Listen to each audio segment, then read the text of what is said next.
Chers amis, bonjour, Bézat Hashem, ce cours pour la Slacha, les prochaines qu'on entend de bonnes nouvelles pour les Chayim Chatoufim et le Klal Israël.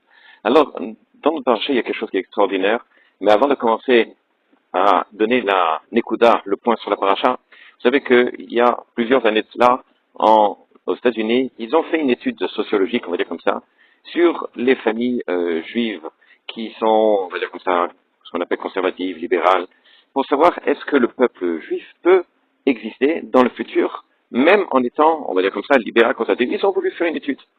Et évidemment, ces juifs-là, leur idée, c'était de toutes les façons, le Shabbat, on va le mettre le dimanche parce que c'est plus facile, il y a plus de personnes. Rosh Hashanah, bien sûr on le fait, mais on va pas le faire avec le chauffard parce que ça peut gêner certaines personnes, etc. Bon, il y a eu des changements, mais on veut l'existence du peuple juif, on veut qu'on perpétue avec, voilà, la cache-route, c'est plus une question de goût, il y en a qui font, il y en a qui font pas, etc., etc. Quoi qu'il en soit, le résultat, évidemment, était, et vous imaginez bien, que après quelques années, les enfants ont finalement rejeté, dans un certain sens, le judaïsme, en tout cas, ont décidé de ne pas l'appliquer du tout, en pensant que c'était superflu. Évidemment, il y avait des mariages qui étaient ce qu'on appelle les mariages mixtes. Et lorsqu'on pose la question aux parents, aux grands-parents, mais vous n'avez pas peur, concernant peut-être un risque de mariage mixte, ils ont évité de répondre à cette question-là, sachant qu'effectivement, ça peut être un problème, mais qu'on ne veut pas, on n'imagine pas, parce que nous, on va rester quand même juifs, on veut que le peuple d'Israël, le peuple juif, pardon, continue à exister. Dans la paracha, en fait, c'est justement ce thème-là. Vous savez, lorsque les enfants de Yaakov viennent, ils disent, papa, regarde, tu sais, Yosef, il est vivant. Ils n'ont pas cru. Ils ne l'ont pas cru, pourtant, ils ne vont pas mentir. En fait, c'est pas ça.